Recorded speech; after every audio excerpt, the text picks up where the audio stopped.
Left is still hammering President Trump over his tough immigration policies. There's so many things wrong with this order. This is an outrage. It is reckless.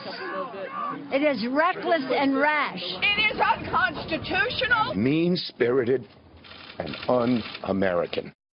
But try telling that to Jamil Shaw Sr., whose teenage son was gunned down by an illegal immigrant 9 years ago. He has since become a very vocal supporter of President Trump, and he joins us now from Los Angeles. Thank you so much, Jamil, for joining us.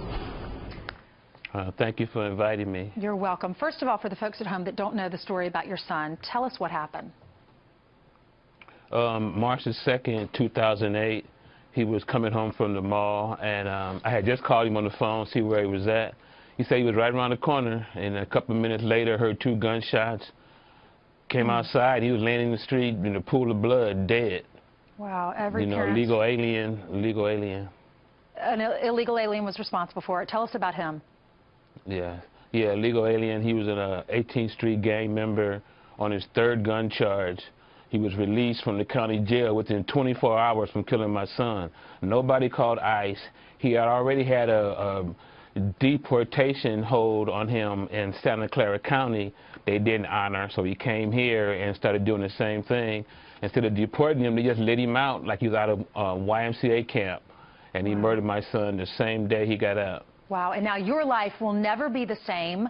I can't imagine the pain that you were going through. So why did you support President Trump? Why were you on the campaign trail with him? Yeah, because Trump said he didn't like what happened. When I told him what happened to my son, I could tell that it hurt him, and he didn't want it to happen to anybody.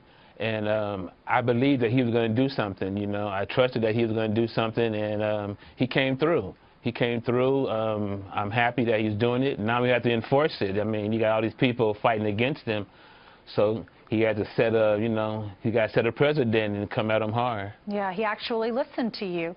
So what was your reaction to what he's doing while he's saying, we're gonna ban anyone from coming over here for the next 3 months coming from those 7 countries? What's your response? That's good. I mean, Americans first. What about us? Our kids, our family members are being murdered, and they're protecting and they're siding with the bad people. All we want them is to go after the bad ones. They want to put them in a bag about what about the rest of them. Let's deal with the bad ones, the criminals, the worst ones. We can all come together on that. That's what we thought.